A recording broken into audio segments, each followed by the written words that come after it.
welcome back to Cruising as Crew. So today we're going to be talking about some things you should avoid doing in your crew cabin. Now, some of them are going to be more obvious than others, but you might be surprised. There's probably going to be a few in here that you had not even thought of. So the first one is going to be avoiding hanging your things from the sprinkler system.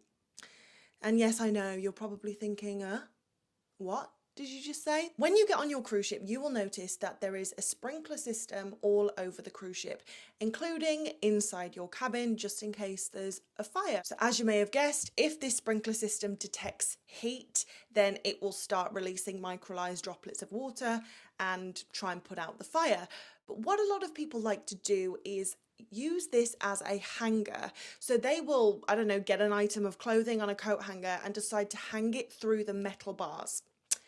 Not a good idea, as you can probably imagine, but people do this quite a lot. When you put a hanger through this, you will smash the very sensitive glass inside this sprinkler system. And then what happens is the sprinkler gets triggered and decides to release microlyzed droplets of water all over your cabin, flooding not only your cabin, but all the cabins in the area, because when you trigger one of these sprinkler systems, it triggers every sprinkler system in the surrounding area. So if you want your neighbours and your roommates to be friends with you, I would avoid flooding their cabin and therefore do not hang things from this sprinkler. The second thing you want to avoid doing if you want your roommate to like you is letting your dirty laundry pile up. Now, obviously, I'm not expecting you to do a load of laundry every single day, but I also don't want you to be letting your dirty laundry pile up for weeks on end. Now, if you have your own cabin, be disgusting, it's fine, let it build up, no one cares.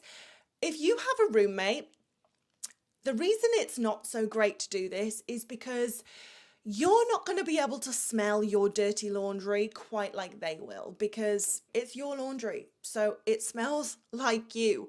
So therefore, you're probably not going to smell it that much, whereas your roommate is going to be suffering in silence, especially if they're from the other side of the globe to you, because something I've mentioned in previous videos is when I've had conversations with people from like other sides of the world, it's become apparent to me that we all smell a lot more pungent than we think we do. So, for example, my really good friend who's from India, we were having this conversation.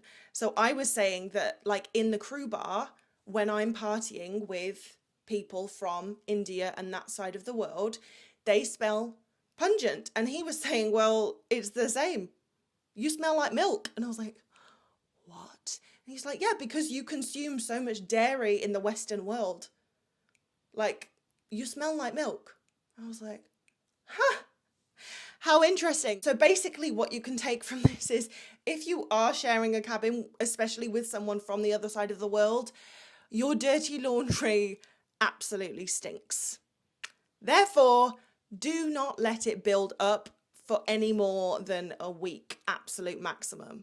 And if you are letting it build up, for God's sake, make sure it's like tucked away somewhere. If you have a material laundry bag, which is something I recommend taking, make sure it's like twisted and folded up. Or if you have a laundry basket that has a lid on it, make sure the lid's on it. And maybe get an air freshener. Always good to have an air freshener. It smells worse than you think it does. So over the years, I have given you many tips on how to create a harmonious living situation with your roommate. And a big thing that I've advised you to do is make sure you have a chat with your roommate about your pet peeves and boundaries and, you know, all of that stuff, just so you set a good standard of open communication. So if you do something that pisses them off, they feel like they can talk to you about it, and vice versa, right?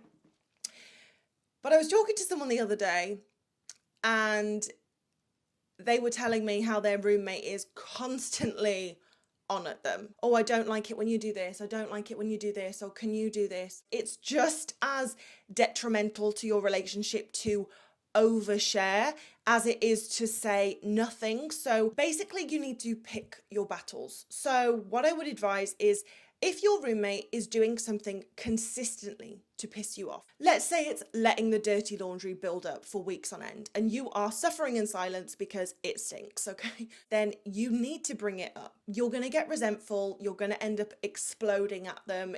having a fight. So yeah, it's something that you absolutely need to bring up. However, if your roommate usually washes their clothes every like 4 days and it's not usually a problem, but this week they've just had a really hectic week and they haven't had chance to go to the laundry room, and they're letting their laundry stack up and it stinks, but it doesn't happen on a regular basis, then maybe it's worth just brushing this one under the carpet. So if it was me, that's kind of where I would draw the line. Like if it's something that's happening a lot, yeah, you need to speak about it, but don't be bringing up everything because it's annoying. They're annoyed. You're going to get annoyed. Like it's a bit ridiculous. So pick your battles. You don't want to become a nag. It's not fun for you, and it's definitely not fun for your roommate. The next thing is about eating in your cabin. So it is perfectly normal for you to take snacks back to your cabin. Most likely you're going to have a fridge in your cabin, so you'll be able to keep things in the fridge. But this fridge is for water, fizzy drinks, chocolate, like basically snacks or food that doesn't smell. So I'll give you an example. So two of my really good friends live together in a cabin. Let's call them Gladys and Michelle. Michelle was really good friends with a chef who worked in the Indian specialty restaurant. And this chef would gift Michelle basically free Indian food every single evening. Now, Gladys didn't mind the gifting of the free food, but what Gladys did mind is the fact that Michelle would bring this Indian food back to the cabin and eat it in the cabin every night. And obviously this food, as delicious as I'm sure it tasted, it smelt, and therefore it smelt the cabin out. So Gladys was like, our cabin smells like an Indian takeaway. So while it's absolutely fine to eat snacks, fizzy drinks and like non-smelly food in your cabin, and you know what, once or twice, absolutely take the burrito back to the cabin, take the Indian takeaway back to the cabin. But if you find yourself in this situation where you're being gifted really lovely food from one of your chef friends, I mean, congratulations for one, but like don't be taking it back to your cabin every night, because it will smell the cabin out and your roommate is not going to be ultra impressed, especially if they're not getting any of this delicious food. Also, remember how I said that the fridge was for chocolate, fizzy drinks, water? Yeah, it's also not for dairy. Don't be keeping cheese or milk in your cabin. One, because you're not allowed. If you have a cabin inspection and they find dairy in your fridge, you are going to get a warning. But also, it stinks sometimes. Obviously, not all cheese stinks, not all milk stinks, not everything stinks. But just be sensitive to your roommate's nose. As I am sure you know, space is pretty limited in a cabin. So if you leave like your hairdryer out, your hairbrush, your hairspray, basically all your hair stuff, for example, your cabin can look cluttered. Like even if you leave the smallest thing out, it makes the cabin look messy just because it's such a small space. So if you are quite a messy person, this is where all that's probably going to change. You know how like people go into the military and they go in as a boy who's really messy, and then they come back and they make their bed and they fold their clothes and la la la. It's kind of like that. Obviously cruise ships is very different to the military, but in terms of having to keep your cabin clean because you have cabin inspection, also because you have to respect your roommate's space as well, and they probably don't want all your shit lying around, you need to just pick up your act and pick up your clothes. When I was living with my friend, she had this hook that she would hang on the back of the wardrobe door, and instead of like hanging her clothes up, she would just hang them on the hook, and the hook was on the back of the wardrobe door, so it stuck out into the room. And obviously like one item of clothing on the hook, like all good, but things would just keep going on the hook until it was this like giant bulge of clothes that were just protruding into the middle of the cabin. And it is obviously just such a small thing and it really doesn't matter, but it used to drive me absolutely balmy. So I was like, just hang it up in the wardrobe where we don't need to see it. Anyway, doesn't matter, but it is the small things that can piss you off as a roommate. Like, a lot of people worry about the roommate experience. They're like, oh my God, what if I share with someone who's an asshole? What if I share with someone who's mean? What if I share with someone who's like really messy? That barely ever happens. Most people are nice. Most people don't set out to piss you off or like upset you or whatever. But it is the small things that are going to get to you, like them not putting their clothes away or letting their laundry build up or eating like smelly food in the cabin. And it's hard because at the time you're like, do I even bring this up? Especially if you get on with them as well, because you're like, well, I don't want to ruin the dynamic for such a small thing. And that's why I say, if it's something that bugs you on a consistent basis, then you need to just bring it up. Whereas if it's once in a while, then let it go. The next one is don't smoke or vape in your cabin. So remember we spoke about those really sensitive sprinkler systems at the beginning of the video? Yeah, the vape and the smoke from obviously a cigarette can trigger that. Don't want to flood the whole corridor.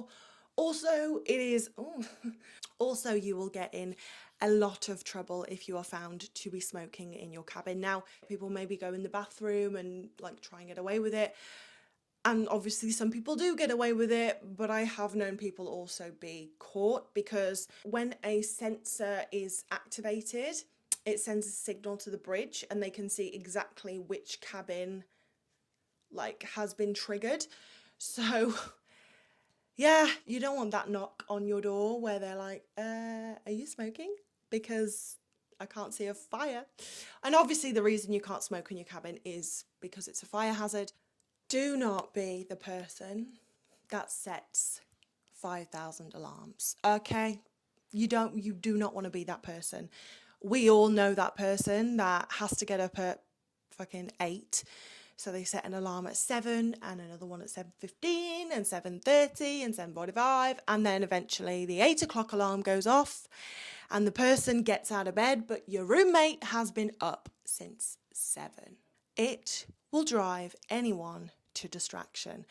If you are someone that needs multiple alarms, you need to start training yourself to need one alarm. Or maybe if you need multiple alarms and you need to get up at 8 o'clock, set the first one for 7:50, 7:51, 7:52, 7:53, 7:54. Just set one every minute. So at least it's only like 10 minutes, not a whole hour.